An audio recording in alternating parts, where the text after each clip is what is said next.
سیدنا امیر معاویہ رضی اللہ تعالی عنہ کا جو سب سے بڑا مسئلہ ہے خلافت یزید کا، اس کے بارے میں آپ بات کو سمجھیں۔ حضرت معاویہ نے سوچا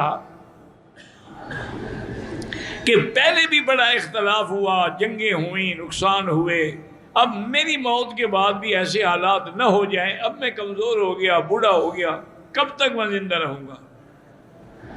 کیا میں اپنے بیٹے کو اپنی زندگی میں اپنے خلافت کے مقام پہ بٹھا دوں اور اس کے لیے بیعت لے لوں؟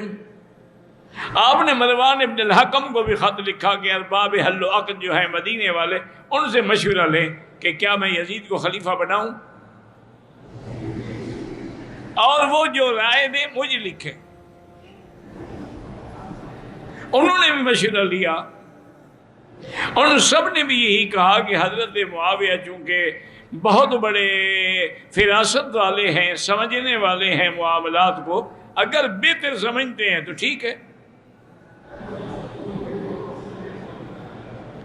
اور جب آپ نے یزید کے لیے بیعت مانگی اور فیصلہ کیا تو اللہ سے دعا کی کہ یا اللہ، اگر یہ میرا فیصلہ ٹھیک ہے اور یزید اس کا مستحق ہے تو اس کی مدد فرما، اور اگر یہ میرا فیصلہ غلط ہے اور یزید اس کا مستحق نہیں ہے تو اس کی خلافت کبھی کامیاب نہ ہو۔ اور جس وقت حضرت معاویہ نے یزید کو خلیفہ بنایا تو یزید کے ایسے حالات نہیں تھے کہ اس کو خلافت نہ ملتی ہے، تو بعد میں بدلا ہے جب اقتدار آیا اس کے ہاتھ میں،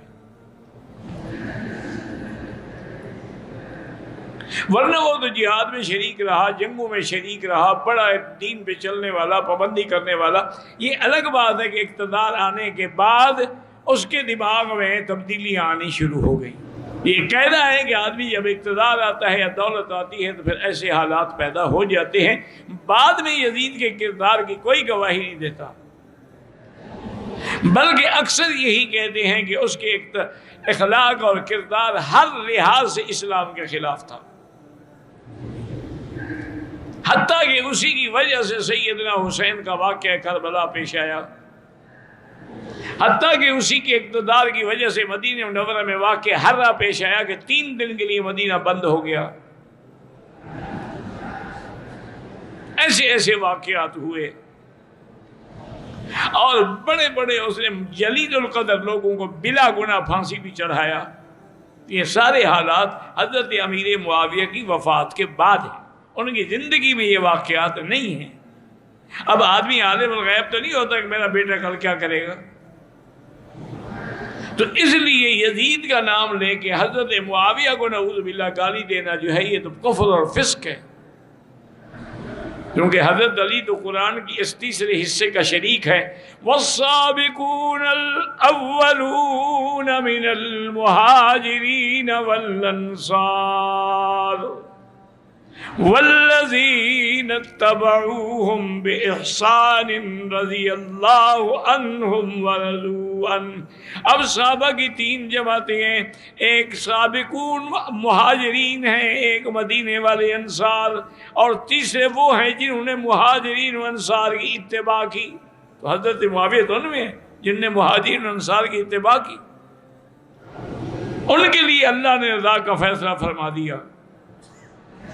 اس لیے امام شافعی رحمۃ اللہ علیہ نے اپنی کتابوں میں لکھا ہے کہ بھئی قرآن نے 3 جماعتوں کا ذکر کیا ہے، اب ہم نہ تو مہاجر بن سکتے ہیں نہ انصار بن سکتے ہیں، اب ایک جماعت باقی ہے کہ ہم ان کے غلام بن کے رہیں۔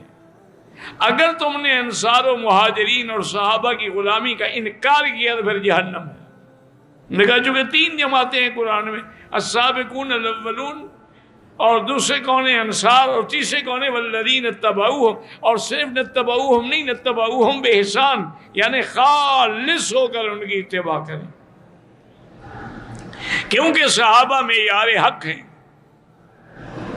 اسی لیے اللہ نے قرآن میں فرمایا ہے فَإِنْ آمَنُوا بِمِثْلِ مَا آمَنْتُمْ بِهِ، ایمان لاؤ جیسے صحابہ ایمان لائے۔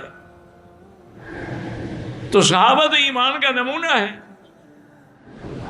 وہ تو ایمان کے لیے نقش ہے، اور صحابہ ہی ہیں جنہوں نے الحمدللہ ثم الحمدللہ، اللہ کے دین کی امانت کو سنبھالا اور پوری دنیا میں دین پہنچایا۔ 60 ہجری میں آپ تقریباً جو 22 رجب کو آپ فوت ہوئے، اور وہیں دمشق میں آپ کی جنازہ ہوا اور حضرت ضحاک نے جنازہ پڑھایا اور وہیں وہ دفن کیے گئے۔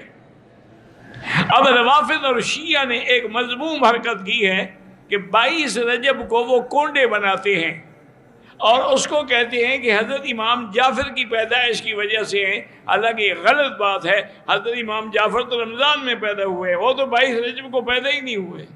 اصل وہ امیر معاویہ کے بغض میں خوشی مناتے ہیں، اسی لیے انہوں نے 22 رجب کے کونڈے اجرا کیا ہے۔ تو علماء نے متفق علیہ لکھا ہے کہ ان کے اندر شرکت کرنا یا ان کا بنایا ہوا کھانا کھانا جو ہے انتہائی گناہ کا کام ہے اور صحابہ کی دشمنی ہے، لہذا آدمی کو ہر لحاظ سے ان سے احتراز کرنا چاہیے۔ رضی اللہ عنہم ورضوا عنہ واللہ اعلم۔